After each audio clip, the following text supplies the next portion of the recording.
Hey, what's going on, my friends? Welcome back to the channel. On this segment, I like to talk about the release of Yoel Romero from the UFC. Kind of shocking, honestly. To me, Yoel Romero is a top 5 middleweight in the world easily. He's right there.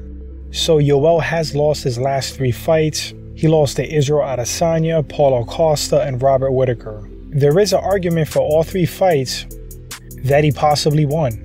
I'm not here debating that. You can't argue that the fights weren't competitive. The point is that Yoel is still a top middleweight in the world, and he's fighting and losing to the best.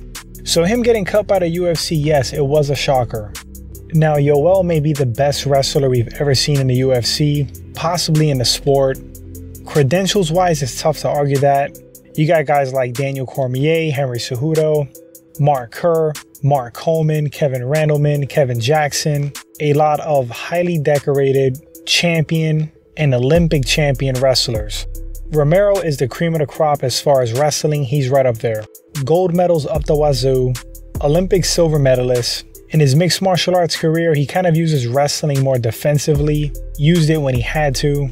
I think that was like more of a conservation of energy thing. His mixed martial arts record to date is 13 wins, 5 losses, 11 wins via stoppage, knockouts. Romero right now is 43 years old, but his 43 is not a normal 43. He doesn't really look like he's slowed down much, still explosive, still super dangerous, just a freak athlete. His fight style, well, knockout power in his hands, pretty much knockout power in his limbs, super strong, extremely explosive, athletic. You can't take him down. The option to take you down is there. Romero has a granite chin. I'm gonna say pretty underrated fight IQ. Yes, definitely a bummer he's not in the UFC anymore. At this point, he's a staple of the UFC. Yoel has been a part of a lot of great fights, a lot of great memories. So where does he go from here? Well, Bellator hasn't really expressed interest, which is kind of odd to me, because you got Scott Coker talking about a Dylan Dennis versus Jake Paul fight, but you don't want to pick up a top tier world-class middleweight, who in my opinion, if you went to Bellator, he would become their middleweight champ. You got PFL, you got ONE, you got Ryzen, bare knuckle has been thrown out there, which I don't want to see Yoel in bare knuckle.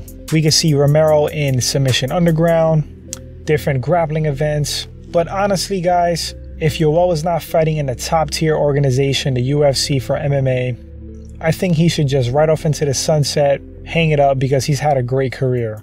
Definitely has left his mark. He's a legend in my book, and he's gonna go down as one of the most dangerous and best fighters to ever do it. You say something like this for me? See you soon, boy. These are just my opinions on Yoel, of course.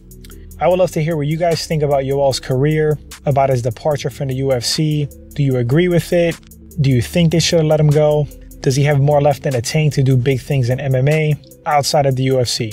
That's it, guys. That's going to wrap up this short thoughts video. Hope you guys enjoyed it. If this is your first time at the channel and you enjoyed the video, consider hitting that sub button, like and share. Helps the channel grow, guys. Super appreciative. And until the next one, my friends, you all take care.